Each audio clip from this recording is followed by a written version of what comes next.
I stood at the altar, bouquet trembling in my hands. 2 seats in the front row stayed empty, glaring at me like missing teeth in a smile.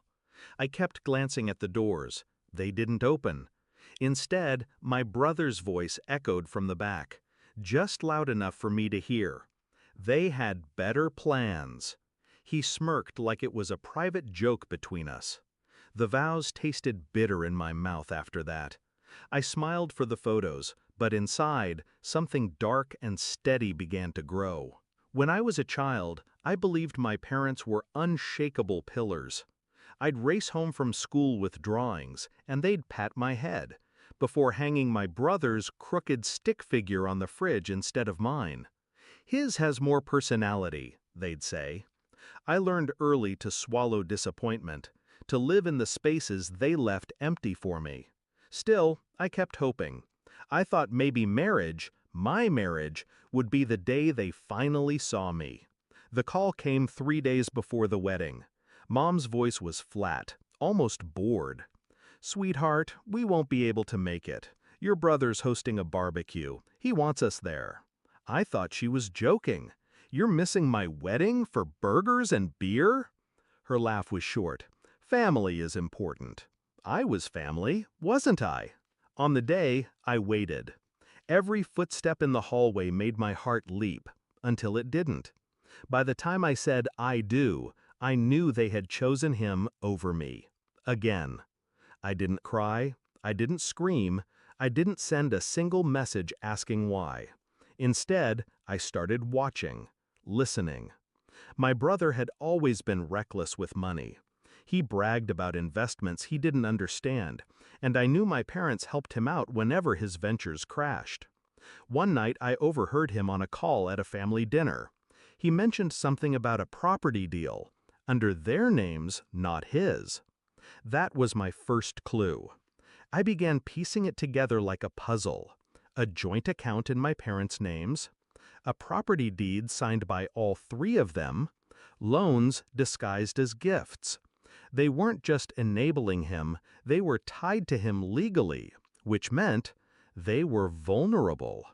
I spent months in the background quietly collecting copies of property records, screenshots of online listings, a discreet meeting with a real estate lawyer. The lawyer confirmed it. My brother's investment was a sinking ship. And because my parents were co-owners, their assets would go down with it if the mortgage defaulted. The plan came together naturally.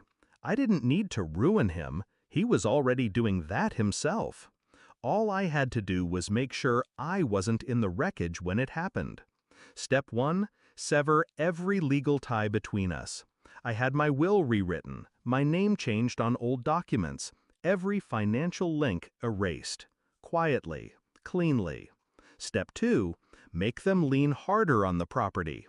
I spread word, subtly, that my husband's company was interested in buying distressed assets for quick cash.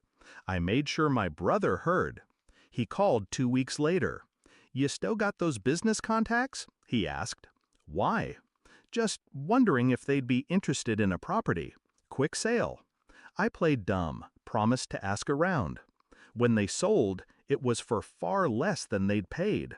The buyer was a shell company, owned by a friend of my husband. The mortgage debt still hung over them like a noose. Then came the interest rate hike. Payments doubled. My brother's other ventures collapsed.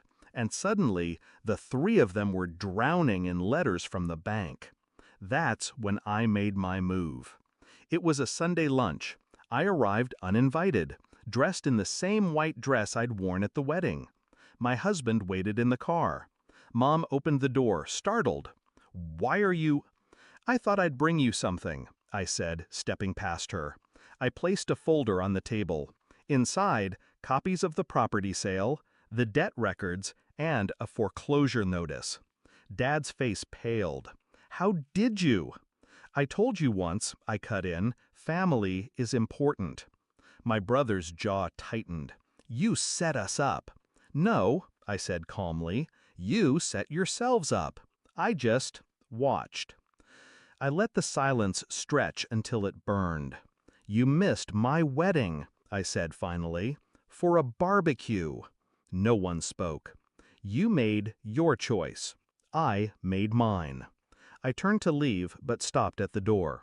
Oh, and one more thing. Next time you want to use my name to secure a loan, don't. It doesn't exist anymore. They lost the house 6 months later. The bank took everything but the furniture. My brother moved into a dingy apartment. My parents stayed with distant relatives, people they'd barely spoken to in years. I didn't visit. I didn't call. People ask if I regret it. No. Regret is for mistakes, and I didn't make one. They taught me what family meant.